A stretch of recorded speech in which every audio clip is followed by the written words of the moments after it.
Now I invite the chief guest, Dr. V.K. Kalaiselvi ma'am, to address the candidate.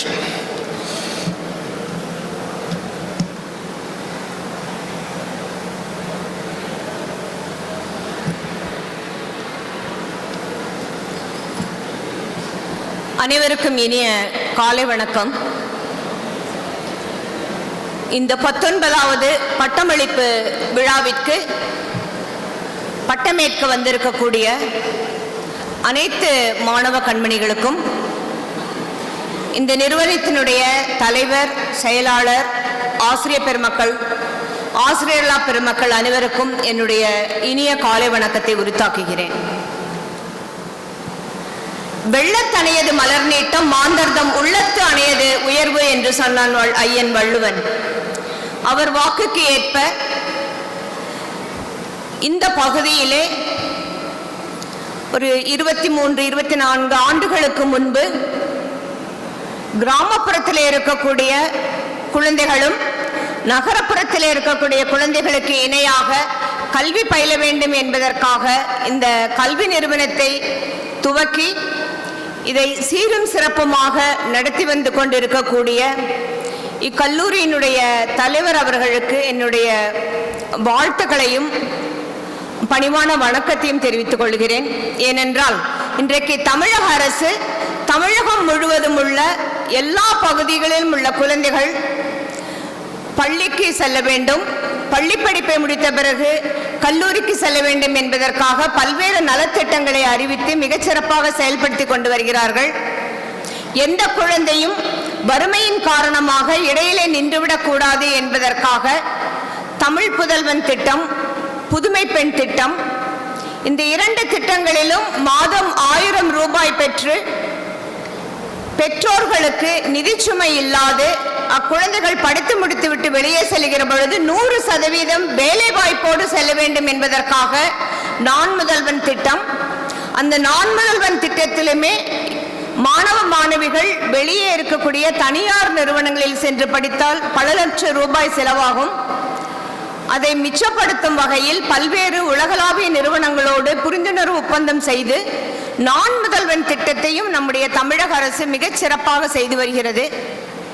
அந்த வகையிலே அந்த திட்டங்களிலெல்லாம் நீங்களும் பெற்று பயனடைந்து இன்றைக்கு ஏறக்குறைய 725 மாணவ மாணவியர்கள் பட்டமேற்கப் போகிறீர்கள். நீங்கள் இந்த பட்டம் பெறுவதற்கு காரணமாக இருந்த உங்களுடைய பெற்றோர்களையும் உங்களுடைய ஆசிரியர்களையும் உங்கள் மனதில் வைத்து உங்களுடைய நன்றிகளை அவர்களுக்கு காணிக்கையாக்க வேண்டிய தருணம் இந்த நாளாகும். ஏனென்றால் நீங்கள் உலகத்திலே உயர்வுடையவர்களாக வாழ வேண்டுமானால் கல்வி கட்டாயம் அவசியம். அந்த வகையிலே மற்ற எந்த மாநிலங்களிலும் இல்லாத அளவிற்கு 47% நம்முடைய தமிழக அரசு உயர்கல்வியிலே நாம் சாதித்திருக்கிறோம். உங்களுடைய பெற்றோர்கள் அவர்கள் படிக்கவில்லை என்றாலும் கூட நீங்கள் படிக்க வேண்டும் என்பதற்காக தங்களுடைய இரத்தத்தை வியர்வையாக்கி பல்வேறு சிரமங்களை எல்லாம் மேற்கொண்டு உங்களை படிக்க வைத்திருக்கிறார்கள். ஆகவே அன்பு குழந்தைகளே, நீங்கள் இன்றைக்கு இங்கு பட்டம் பெறுவதற்கு தகுதியுடையவர்களாக ஆக்கிய உங்கள் பெற்றோர்களை நீங்கள் வாழ்க்கை முழுவதும் மறக்கக்கூடாது. பெற்றோர்களுக்கு என்றும் நீங்கள் நன்றியுடையவர்களாக இருக்க வேண்டும் என்பது என்னுடைய முதல் செய்தியாகும். இரண்டாவது, நாம் உழைக்கவில்லை என்றால் இந்த உலகத்தில் எதுவும் கிடைக்காது. உழைக்கிறவர்களுக்கு இந்த பிரபஞ்சம், இந்த உலகம் பட்டுக்கம்பளம் விரிக்க தயாராக இருக்கிறது. வாழ்க்கையிலே உயர்ந்தவர்களை எல்லாம் நாம் திரும்பி பார்த்தால் அவர்கள் நடந்து வந்த பாதை மலர் படுக்கை அல்ல, முட்களும் கற்களும் நிறைந்த கடினமான பாதையாகும். நான் ஒரு விவசாய குடும்பத்திலே இருந்து வந்தேன். நான் இங்கு இன்றைக்கு நின்று உங்கள் முன் பேசுகிறேன் என்றால் பெண் குழந்தைகள் கல்வி பயில வேண்டும், பெண் குழந்தைகள் கல்வி இல்லாத காரணத்திற்காக வாழ்க்கையில எந்த சிரமத்தையும் எதிர்கொள்ளக்கூடாது என்பதற்காக பல்வேறு காலகட்டங்களில் இருந்தே நம்முடைய தமிழக அரசு பெண் குழந்தைகளுக்கு நிறைய பயன்களை கொடுத்திருக்கிறார்கள். அதில் மிக முக்கியமானது முதல் தலைமுறையினராக இருந்தால் அவர்களுக்கு எல்லா செலவையும் இதற்கு முன்பு இருந்த அரசு ஏற்றுக்கொண்டிருந்தது. இன்றைக்கு இருந்த அரசு நம்முடைய இன்ஜினியரிங் கல்லூரியிலே பயிலும் முதல் தலைமுறையினருக்கு இலவச படிப்பு கொடுக்கிறார்கள். அதே போல அரசு பள்ளியிலே படித்த குழந்தைகளுக்கு மருத்துவ படிப்பிலும் என்ஜினியரிங் படிப்பிலும் 7.5% இடஒதுக்கீடு கொடுத்திருக்கிறார்கள்.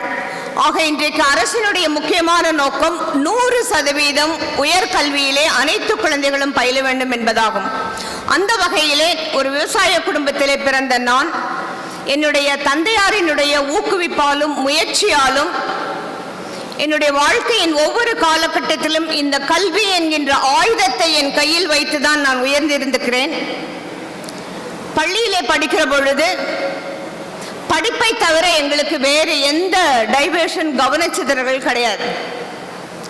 நான் 8ஆம் வகுப்பு படிக்கிற பொழுது கமலஹாசன் அவர்களுடைய உல்லாச பறவைகள் என்ற ஒரு படம் வந்தது.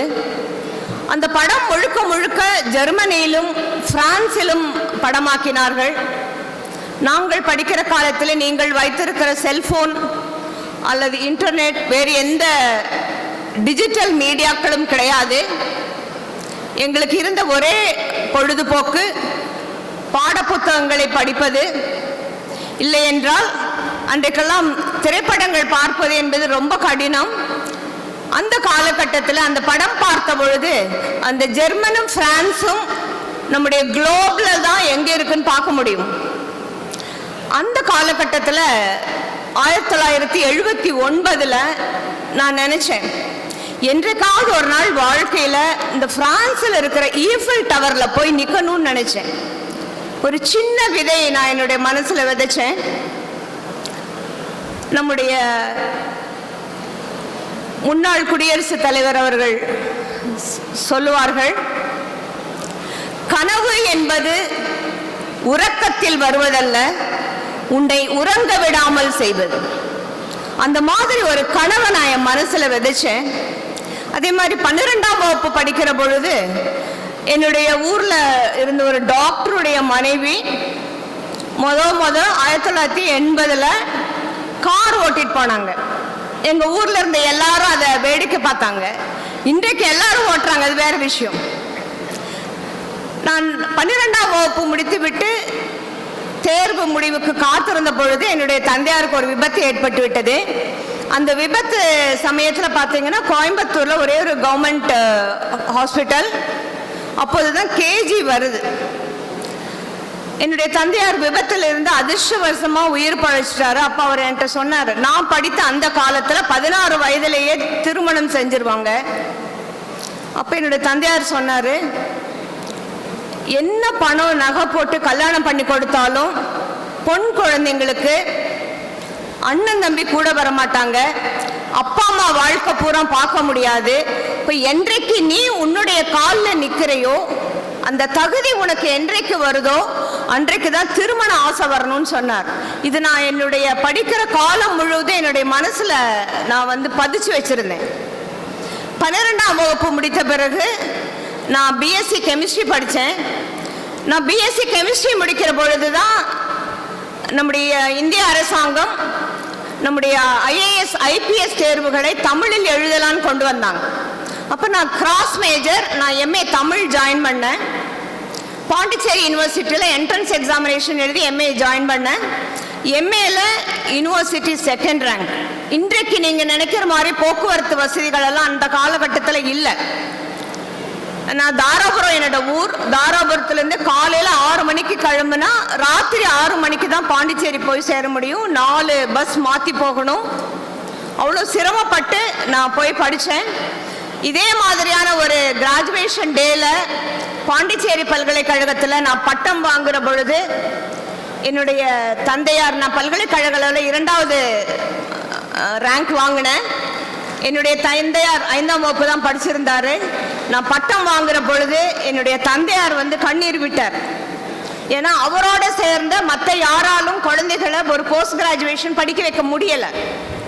இப்போ இன்றைக்கு அந்த அரங்கத்தில் அதை நான் நினைவு கூர்ந்தேன். நம்ம சொல்லவே இல்லையா, நேற்றுக்கு நீங்க கூட பார்த்துருக்கலாம், நம்முடைய உலக செஸ் சாம்பியன் குகேஷ் அவர் 11 வயசு இருக்கிற போது நான் ஒரு நாள் கட்டாயம் உலக சாம்பியன் ஆவேன்னு சொன்னார். 11 வயசுல. இப்ப 18 வயசுல அவரு நேத்து நம்ம எல்லாருக்கும் சிறப்பு சேர்க்கிற விதத்துல உலக செஸ் சாம்பியன் ஆயிட்டார். அந்த அந்த வெற்றியை அவரால் உள்ள கொண்டு போக முடியும். நீங்க பார்த்துருக்கலாம், எல்லா மீடியாலையும் வந்தது. அவருடைய தந்தையாரை கட்டிப்பிடிச்சு அழுதார். அதுதான் ஒரு குழந்தை தன்னுடைய பெற்றோருக்கு திருப்பி செலுத்தக்கூடிய நன்றி கடன். ஆகவே அன்பு குழந்தைகளே, நீங்கள்லாம் இன்றைக்கு பட்டம் வாங்க போறீங்க. இதுல நிறைய பேர் வேலை கிடைச்சிருக்கலாம், நிறைய பேர் மேற்படிப்புக்கு போயிருக்கலாம். ஆனாலும் உங்களுடைய பயணம் இதோடு நின்றுவிடக்கூடாது. நான் கிராஜுவேஷன் முடிச்சுட்டு எம்ஏ முடிச்சுட்டு பிஎட் கவர்மெண்ட் பிஎட் காலேஜ் கோயம்புத்தூர்ல படித்தேன். அப்போ செமஸ்டர் இருந்தது எங்களுக்கு. 2 செமஸ்டர்ல 160 பேர்ல 12 பேப்பர் நான் ப்ரொஃபிஷியன்சி வாங்கினேன். University gold medal. பிஎட் முடிச்சு வெளியே போகும்போது 1992 நெட் குவாலிஃபைடா நான் வெளியே வந்தேன். இதை எதுக்காக நான் சொல்றேன்னா, படிப்பு மட்டும்தான் உங்களுடைய வாழ்க்கையின் உயரங்களை தொடுவதற்கு உங்களுக்கு முயற்சி செய்யும். அது முடிச்ச பிறகு எனக்கு திருமணம் ஆச்சு. திருமணமான பிறகு நான் NET qualified, MA BEd NET qualified. India முழுவதும் இருக்கிற எந்த பல்கலைக்கழகம் கல்லூரியிலும் வேலை செய்வதற்கான தகுதியை நான் வச்சிருந்தேன். இப்போ எங்களுக்கு 95ல் டிஆர்பி கால்ஃபர் பண்ணாங்க. அந்த டிஆர்பி ரொம்ப வருஷத்துக்கு அப்புறம் கால்ஃபர் பண்ணியிருந்தாங்க. கிட்டத்தட்ட 3 லட்சம்